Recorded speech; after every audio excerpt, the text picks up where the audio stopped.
제1장 죽호 총호 무덤 속의 호랑이처럼 엎드려라.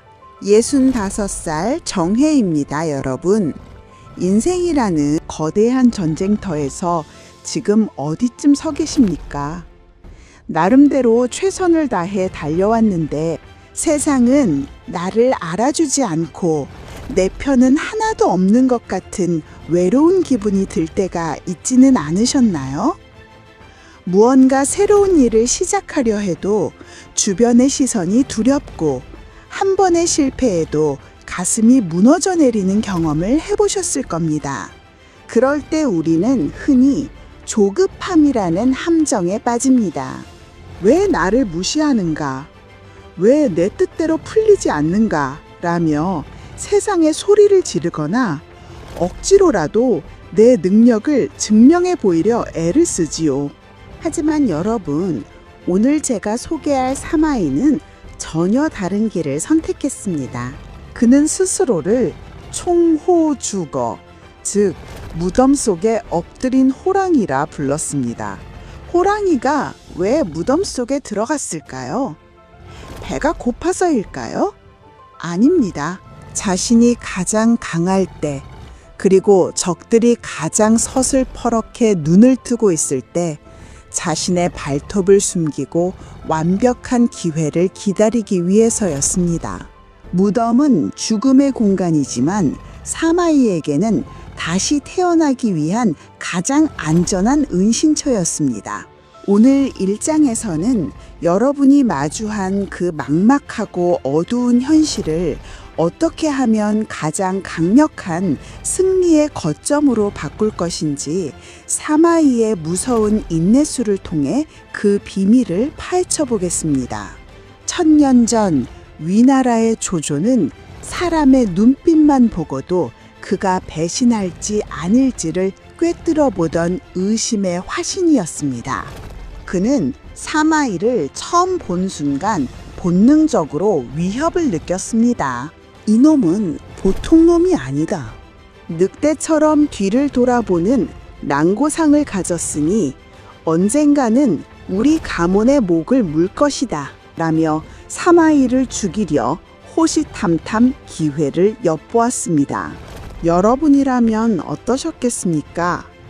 당대 최고의 권력자가 나를 죽이려 하고 주변에는 온통 나를 시기하는 적들 뿐입니다. 아마 대부분은 겁에 질려 도망가거나 아니면 억울함을 호소하며 충성을 맹세했을 겁니다. 하지만 사마의는 달랐습니다. 그는 조조의 의심을 피하기 위해 스스로를 지우기 시작했습니다. 철저하게 무덤 속으로 기어 들어간 것입니다. 그는 조조 앞에서 단 한 번도 자신의 천재성을 뽐내지 않았습니다. 오히려 남들이 하기 싫어하는 하찮은 뒤처리 업무를 묵묵히 수행하며 조조가 부르면 언제든 달려가는 충직한 종의 모습을 연기했습니다. 심지어 조조의 감시가 심해지자 집안에서 걷지도 못하는 중풍 환자 행세를 하며 몇 년을 버텼습니다. 천하의 지략가가 마당에 누워 침을 흘리며 조조의 첩자들을 속여 넘긴 것입니다. 이것이 바로 사마이가 우리에게 주는 첫 번째 교훈입니다. 가장 큰 지혜는 어리석음 뒤에 숨어 있다는 사실입니다. 여러분, 사회생활을 하거나 인간관계를 맺을 때 내 능력을 뽐내고 싶은 유혹에 시달리시나요? 남들이 나를 무시하는 것 같아 밤잠을 설치시나요? 사마이는 말합니다. 남들이 나를 무시할 때가 비로소 내가 가장 안전하게 힘을 기를 수 있는 시간이라고 말입니다. 세상의 관심이 나를 비껴가고 내가 하는 일에 아무도 박수를 쳐주지 않는 그 무명의 시간은 사실 축복입니다.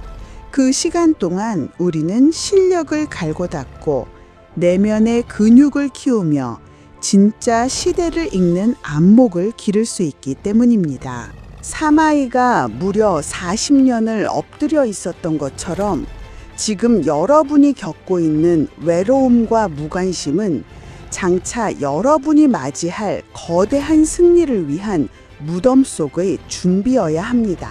사람들은 흔히 젊어서 성공하고 일찍 이름을 떨치는 것을 부러워합니다.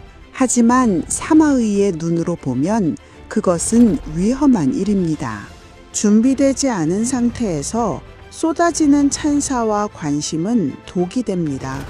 높이 올라갈수록 추락은 더 악한 법이지요. 사마이는 조조가 죽고 그의 아들이 죽고 또 그 손자가 죽을 때까지 기다렸습니다. 무려 40년이라는 지루한 세월을 참아냈습니다. 그동안 그는 위나라의 핵심 요직을 차지하면서도 결코 먼저 칼을 뽑지 않았습니다. 사람들은 그를 비웃었습니다. 사마이는 겁쟁이다. 저 공명에게 겁을 집어먹고 성문도 열지 못하는구나 라고 조롱했습니다. 하지만 사마이는 빙그레 웃었습니다.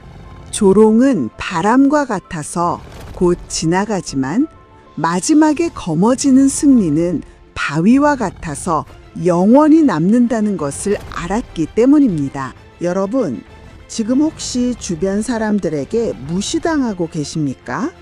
혹은 여러분의 진심을 알아주지 않는 자식이나 친구 때문에 가슴앓이를 하고 계신가요? 그들에게 일일이 대꾸하지 마십시오. 사마이처럼 그 조롱을 묵묵히 받아내십시오. 여러분이 지금 침묵하고 엎드려 있는 이유는 힘이 없어서가 아니라 단 한 번의 포효로 판을 뒤집기 위해 기운을 모으고 있기 때문입니다. 인생 후반전의 처세도 이와 같습니다. 우리는 자식들에게 대접받고 싶고 이웃들에게 인정받고 싶어 합니다. 하지만 그런 마음이 앞설수록 권위는 사라지고 품격은 떨어집니다. 진짜 고수는 침묵으로 자신을 감쌉니다. 내가 가진 재산, 내가 품은 계획, 내가 겪은 아픔을 굳이 떠벌리지 마십시오. 무덤 속은 어둡고 고요합니다. 하지만 그 어둠 속에서 호랑이의 눈은 더욱 밝게 빛납니다. 지금 여러분의 상황이 막막하고 어둡다면 그것은 여러분의 통찰력이 깊어지고 있다는 증거입니다. 남들이 떠들 때 침묵하고 남들이 포기할 때 한 걸음 더 나아가십시오. 성공은 일찍 시작하는 자의 것이 아니라 마지막까지 견디는 자의 것입니다. 사마이는 말했습니다. 싸워야 할 때는 싸우되 이길 수 없을 때는 인내하고 인내할 수 없을 때는 도망치며 도망칠 수 없을 때는 항복하라. 그것조차 할 수 없을 때는 죽어야 한다. 하지만 죽기 전까지는 절대 포기하지 마라. 이 처절한 생존 본능이 바로 여러분을 노후의 승자로 만들어줄 유일한 무기입니다. 자, 이제 우리는 무덤 속에 엎드리는 법을 배웠습니다. 하지만 엎드려만 있다고 천하가 오지는 않습니다. 엎드려 있는 동안 우리는 무엇을 보아야 할까요?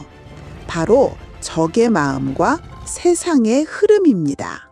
사마이가 제갈공명이 보낸 여자 옷을 기꺼이 입고도 웃을 수 있었던 그 소름 끼치는 평정심의 비밀은 무엇이었을까요? 그가 어떻게 적의 모욕을 역이용해 승리를 쟁취했는지 그 본격적인 심리전의 기술로 보기 전에 먼저 전문가의 이야기를 들어보시죠. 정혜 선생님의 말씀을 들으니 정말 소름이 돋네요. 사마이가 무덤 속에서 호랑이처럼 엎드려 있었다는 총호 전략. 이게 현대인들에게 왜 특히 중요할까요? 요즘은 자기 PR 시대라고 해서 모두가 자기를 드러내기에 바쁘죠. 하지만 진짜 고수는 에너지를 밖으로 낭비하지 않습니다. 사마이가 참은 40년은 그냥 버틴 게 아니라 세상의 흐름을 읽는 관찰의 시간이었거든요. 시청자분들도 지금 조회수가 낮거나 주변에서 알아주지 않는다고 조급해하실 필요가 전혀 없습니다. 맞아요. 오히려 아무도 안 볼 때가 내 실력을 가장 완벽하게 만들 수 있는 골든타임이라는 말씀이시군요. 제2장 모욕을 보석으로 바꾸는 연금술. 여러분, 우리는 살면서 수많은 공격을 받습니다. 누군가 나를 대놓고 무시하기도 하고 은근히 비꼬며 자존심을 긁어놓기도 하죠. 특히 나이가 들고 사회적 위치가 달라지면 예전에는 감히 나에게 그러지 못했을 사람들이 나를 함부로 대하는 것을 보며 피가 거꾸로 솟는 기분을 느끼기도 합니다. 이럴 때 여러분은 어떻게 반응하십니까? 네가 어떻게 나한테 이럴 수 있어? 라며 소리를 지르시나요? 아니면 속으로 사귀며 밤새 분노를 곱씹으시나요? 만약 그러셨다면 오늘 사마이가 보여준 이 기막힌 대처법을 꼭 기억하시길 바랍니다. 1000년 전 오장원의 들판에서 저 제갈공명과 사마이는 팽팽하게 맞서고 있었습니다. 저는 어떻게든 사마이를 성 밖으로 끌어내어 승부를 보고 싶었습니다. 하지만 사마이는 무서울 정도로 요지부동이었죠. 그래서 저는 그에게 세상에서 가장 모욕적인 선물을 보냈습니다. 바로 사신을 통해 여자의 옷과 장신구를 보낸 것입니다. 싸우기 두려워 성 안에만 숨어 있으니 그대는 대장부가 아니라 여인과 다름없소. 이 옷이나 입고 안방에나 계시오. 라는 조롱 섞인 편지와 함께 말입니다. 자, 여러분이 위나라의 총사령관인 사마의라고 생각해 보십시오. 수만 명의 부하가 지켜보는 앞에서 적군이 보낸 여자 옷을 받았습니다. 이것은 단순히 개인의 모욕을 넘어 한 나라의 군대를 모독하는 행위였습니다. 부하 장수들은 분노로 몸을 떨었습니다. 당장 나가서 저 공명의 목을 쳐야 합니다. 이런 수치를 당하고도 가만히 계실 겁니까? 라며 칼을 뽑아들었죠. 보통 사람이라면 여기서 이성을 잃었을 겁니다. 내 명예를 지키기 위해 혹은 부하들의 눈초리가 무서워서라도 무리한 전쟁터로 뛰어들었겠지요. 하지만 사마의는 달랐습니다. 그는 그 자리에서 껄껄 웃으며 사신이 가져온 여자 옷을 직접 몸에 대보았습니다. 그리고는 아주 태연하게 사신에게 물었습니다. 공명에 먹고 자는 것은 어떠한가?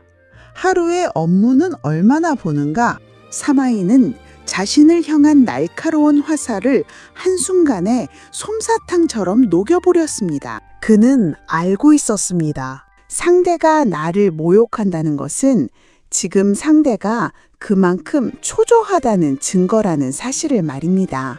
제가 여자 옷까지 보내며 도발했다는 건 제갈공명인 저에게 남은 시간이 얼마 없다는 것을 사마이는 간파한 것입니다. 여기서 우리는 노후를 살아가는 아주 중요한 지혜 하나를 발견하게 됩니다. 나를 향한 모욕은 상대의 약점을 보여주는 신호탄이라는 사실입니다. 누군가 여러분에게 무례하게 굽니까? 자식들이 여러분의 말을 무시하고 상처를 줍니까? 그때 화를 내면 여러분은 지는 것입니다. 상대의 의도대로 휘둘리는 것이기 때문입니다. 오히려 사마이처럼 물으셔야 합니다. 저 사람이 왜 나에게 이런 말을 할까? 무엇이 불안해서 나를 깎아내리려 할까? 라고 말이죠. 모욕을 모욕으로 갚지 않고 침묵으로 받아내는 순간 공격의 화살은 방향을 틀어 상대의 심장을 찌르게 됩니다. 사마이가 여자 옷을 웃으며 받아들였을 때 오히려 당황한 것은 저 제갈공명과 제 군대였습니다. 저 사람은 도대체 정체가 무엇인가? 어떤 괴물이길래 이런 모욕에도 눈 하나 깜짝하지 않는단 말인가? 라며 적군이 공포에 질리기 시작한 것입니다. 여러분이 침묵하며 품격을 지킬 때 여러분을 무시하던 사람들은 오히려 여러분의 그 깊이를 알 수 없는 내공에 두려움을 느끼게 됩니다. 또한 사마에는 모욕을 견디는 것을 넘어 그것을 정보로 바꾸었습니다. 그는 사신과의 대화를 통해 제가 과로하고 있다는 것, 식사를 제대로 못하고 있다는 사실을 알아냈습니다. 그리고는 확신했습니다. 공명은 머지않아 쓰러질 것이다. 나는 그저 기다리기만 하면 승리한다.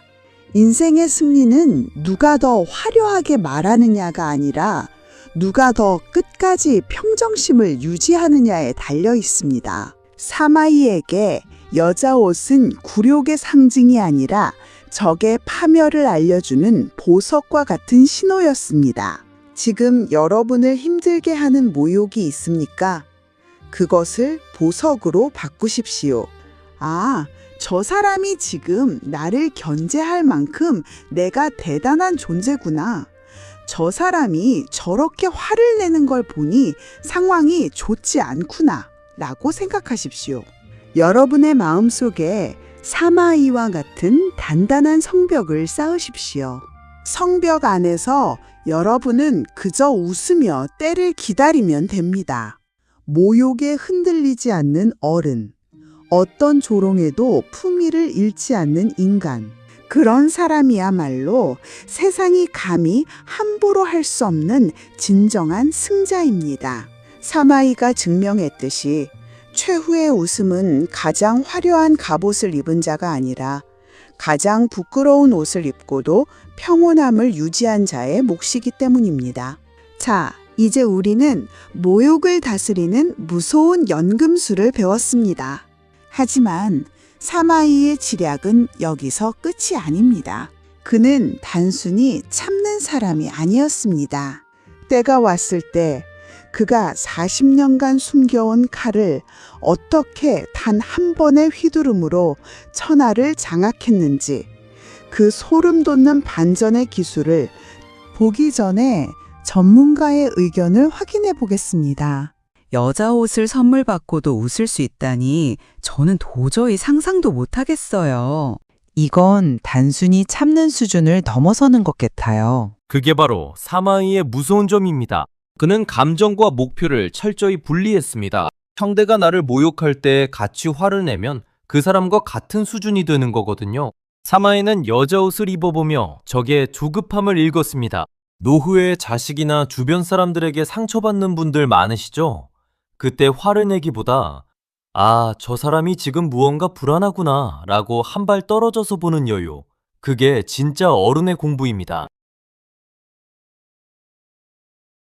제3장 단 한 번의 일격 40년의 기다림을 끝내는 법. 여러분, 앞서 우리는 사마이가 무덤 속의 호랑이처럼 엎드리고 여자 옷을 입는 모욕까지 견디는 과정을 보았습니다.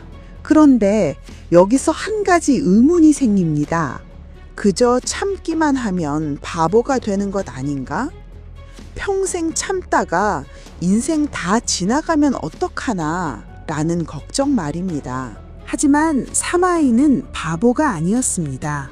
그는 그저 참은 것이 아니라 단 한 번의 기회를 위해 칼날을 갈고 있었던 것입니다. 여러분의 인생에서도 평생 참아왔던 서러움과 노력을 단번에 보상받을 결정적 순간이 반드시 옵니다. 문제는 그 기회가 왔을 때 망설임 없이 칼을 휘두를 준비가 되어 있느냐는 것이죠. 사마이가 70세가 넘었을 무렵 위나라의 권력은 조씨 가문의 젊은 권력자 조상에게 집중되어 있었습니다. 조상은 사마이를 눈엣 가시처럼 여겨 그의 모든 실권을 빼앗고 뒷방 늙은이 취급을 했습니다. 사마이는 어떻게 했을까요? 그는 다시 한번 무서운 연기를 시작했습니다. 조상이 보낸 첩자 앞에서 사마이는 다 죽어가는 노인의 모습을 연기했습니다. 하인이 주는 죽을 입가로 다 흘리고 귀가 먹어 말도 못 알아듣는 척하며 나는 이제 살 날이 얼마 남지 않았다는 메시지를 온몸으로 보냈습니다. 조상은 방심했습니다. 사마이도 이젠 늙은 호랑이일 뿐이구나. 이빨 빠진 노인이 무엇을 하겠나라며 마음 놓고 황제와 함께 도성을 비우고 사냥을 떠났습니다. 그 순간 40년을 엎드려 있던 호랑이가 눈을 떴습니다. 침대에 누워 죽을 흘리던 노인은 간데없고 사마이는 갑옷을 입고 칼을 찼습니다. 그는 숨겨두었던 사병들과 아들들을 이끌고 순식간에 도성을 장악했습니다. 조상이 사냥터에서 즐거워하는 사이 사마의는 위나라의 모든 심장부를 손에 넣었습니다. 이것이 역사에 기록된 고평능 사변입니다. 우리는 여기서 인생 후관전의 가장 무서운 전략을 배워야 합니다. 기회는 단 한 번뿐이며 그 기회는 적이 나를 가장 만만하게 볼 때 찾아온다는 사실입니다. 여러분, 세상이 여러분을 이제 나이 들어서 아무것도 못해, 은퇴했으니 쉬기나 해 라며 뒷방으로 밀어낼 때 그것을 슬퍼하지 마십시오. 오히려 그것은 여러분이 적의 눈을 피해 가장 강력한 한 방을 준비할 수 있는 완벽한 위장막입니다. 사마이가 70년의 세월을 단 며칠 만에 보상받았듯이 여러분이 묵묵히 쌓아온 내공과 지혜는 결정적인 순간에 폭발적인 힘을 발휘할 것입니다. 중요한 것은 속도와 단호함입니다. 사마이는 칼을 뽑아야 할 때 절대 망설이지 않았습니다. 40년을 참았지만 승부를 내는 데는 사흘이 걸리지 않았습니다. 평소에는 한없이 부드럽고 인내하는 어린이지만 내 인생의 주도권을 되찾아야 할 순간에는 그 누구보다 차갑고 결단력 있는 모습을 보여주어야 합니다. 우리 주변을 보십시오. 평소에는 자식들에게 다 맞춰주다가도 재산 문제나 가족의 큰 결정 앞에서는 단호한 중심을 잡아야 할 때가 있습니다. 평소에 인내했던 시간은 바로 그 결정적인 순간에 여러분의 말 한마디가 천금의 무게를 갖게 하기 위한 준비 과정이었습니다. 사마이는 승리한 뒤에 조상과 그 일가를 자비 없이 숙청했습니다. 잔인해 보일 수 있지만 그것은 다시는 자신을 위협할 싹을 남기지 않겠다는 철저함이었습니다. 여러분의 노후도 마찬가지입니다. 내 삶의 주도권을 한번 되찾았다면 다시는 누군가에게 휘둘리지 않도록 단단히 빗장을 걸어 잠가야 합니다. 마지막에 웃는 자가 천하를 얻는다는 말은 마지막까지 참는 자가 이긴다는 뜻이 아닙니다. 마지막 기회를 포착해 단숨에 판을 뒤집는 자가 이긴다는 뜻입니다. 여러분은 지금 무엇을 준비하고 계십니까? 남들이 여러분을 무시할 때 속으로 칼날을 갈고 계십니까? 아니면 정말로 기운이 빠져 포기하고 계십니까? 사마이를 보십시오. 그는 죽기 직전까지도 포기하지 않았고 결국 수십 년의 굴욕을 단 한 번의 일격으로 씻어냈습니다. 이제 여러분의 차례입니다. 엎드리고 견디는 시간은 끝났습니다. 이제 어떻게 하면 그 승리를 영원한 나의 것으로 굳히고 자손 대대로 이어질 유산으로 만들 것인가? 사마이가 천하를 얻은 뒤에 보여준 마지막 관리의 기술, 그 품격 있는 마무리에 대해 다음 장에서 이야기해보기 전에 전문가의 의견을 들어봅시다. 70세가 넘어서 칼을 뽑아 단 사흘 만에 천하를 바꾼 고평능 사변, 정말 전율이 느껴집니다. 나이는 위장막이다라는 정혜님의 표현이 인상 깊었어요. 사람들은 나이가 들면 기회가 끝났다고 생각하지만 사마이는 나이듦을 완벽한 보호색으로 활용했습니다. 적이 나를 이빨 빠진 노인으로 보게 만드는 것 자체가 전략이었죠. 여러분, 인생의 한 방은 20대에만 오는 게 아닙니다.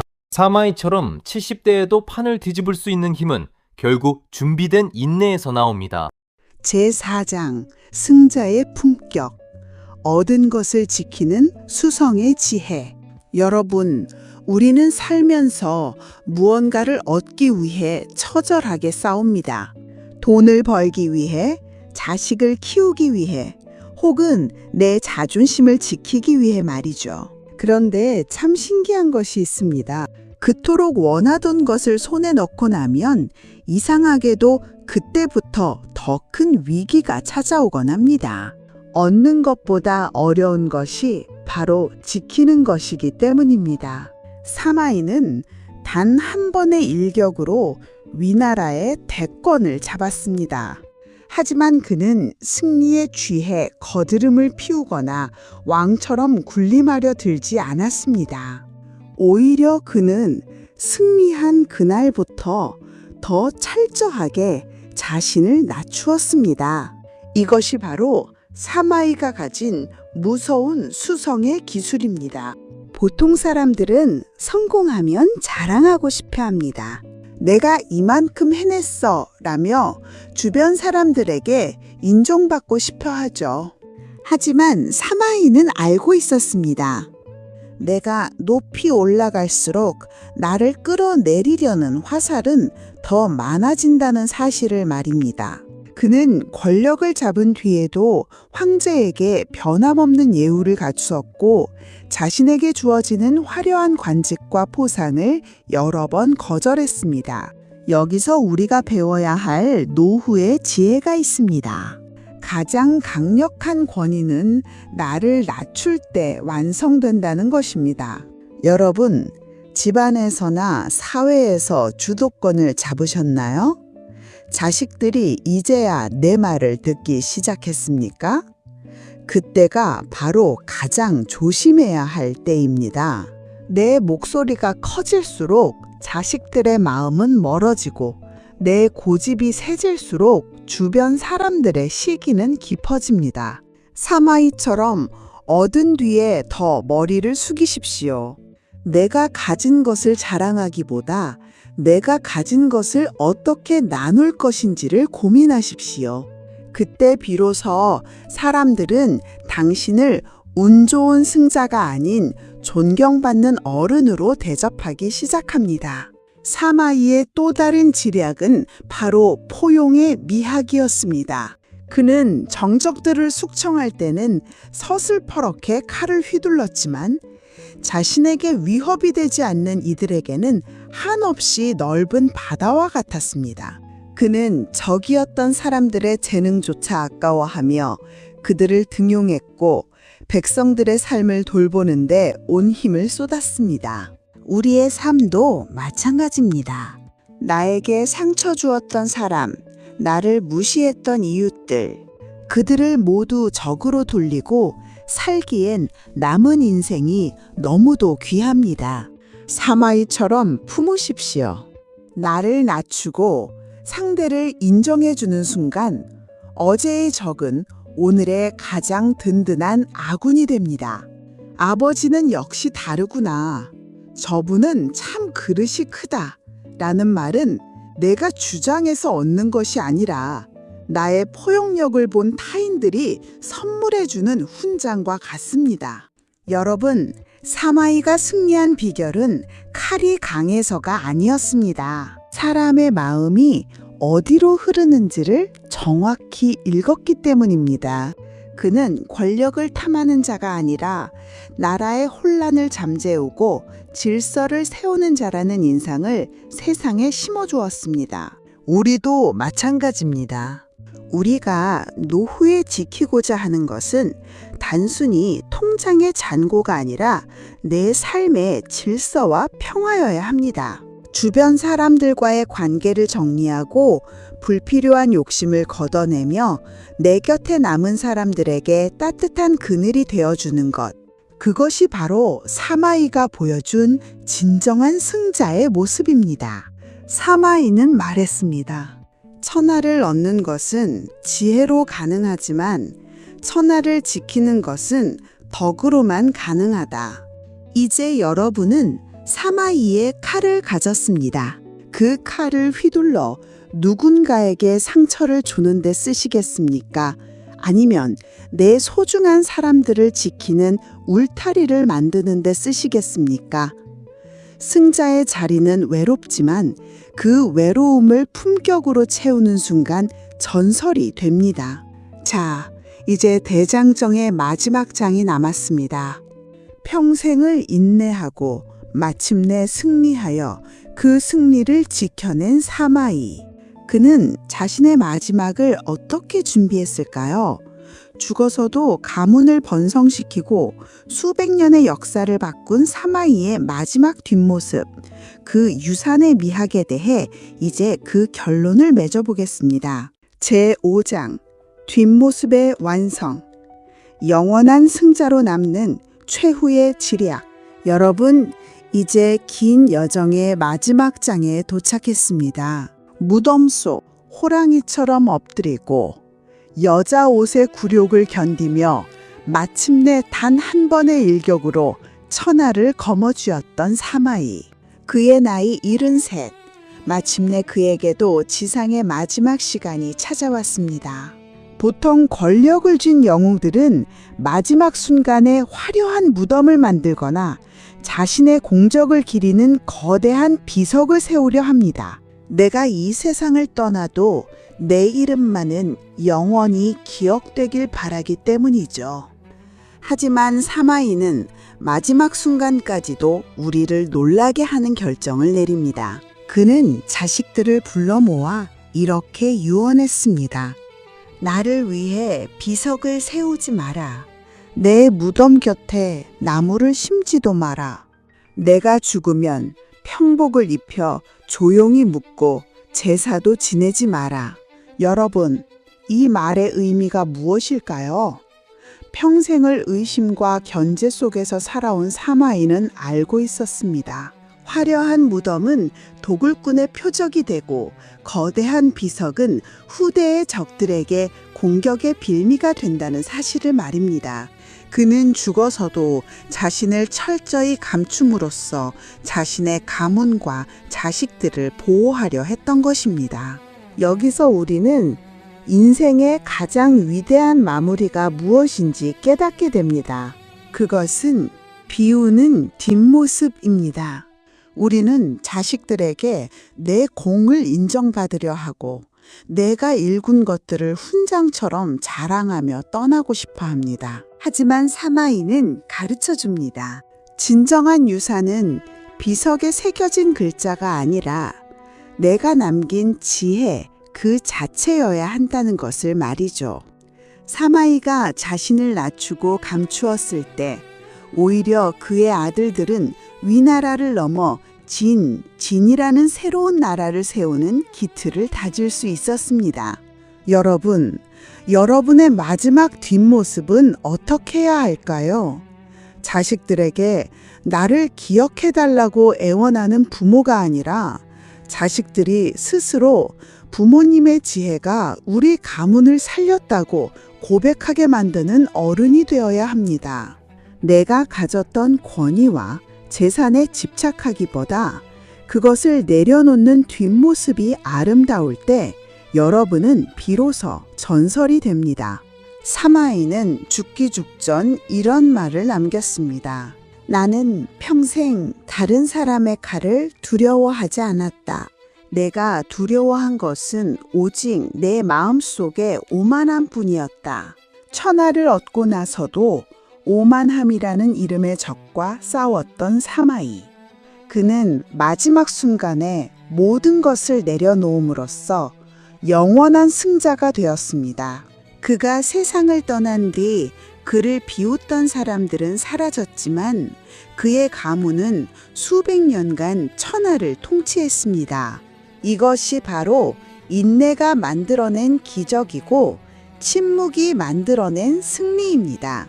이제 60분간의 긴 이야기를 마무리하려 합니다. 사마이의 삶은 우리에게 말해줍니다. 지금 당장 조회수가 나오지 않는다고, 지금 당장 사람들이 나를 몰라준다고 해서 말이죠. 40년을 참아낸 사마이처럼 여러분도 여러분만의 때를 기다리십시오. 그 기다림의 시간은 버려지는 시간이 아니라 여러분의 영혼이 가장 단단해지는 시간입니다. 인생의 후반전, 이제 타인의 시선에서 자유로워 주십시오. 모욕을 웃음으로 넘기고 기회가 왔을 때 단호하게 주도권을 잡으며 마지막에는 모든 것을 비우고 떠나는 그 고고한 뒷모습. 그것이 바로 오늘 우리가 사마이에게 배운 최고의 처세술입니다. 여러분은 이미 승리할 준비가 되었습니다. 이 60분간의 지혜가 여러분의 남은 인생에 든든한 갑옷이 되고 날카로운 칼날이 되길 바랍니다. 마지막에 웃는 자가 천하를 얻는 법입니다. 그리고 그 최후의 웃음의 주인공은 바로 이 영상을 끝까지 함께 하신 여러분이 될 것입니다. 지금까지 65정이었습니다. 여러분의 앞날에 사마이의 인내와 승리의 기운이 늘 함께 하기를 기원합니다. 감사합니다.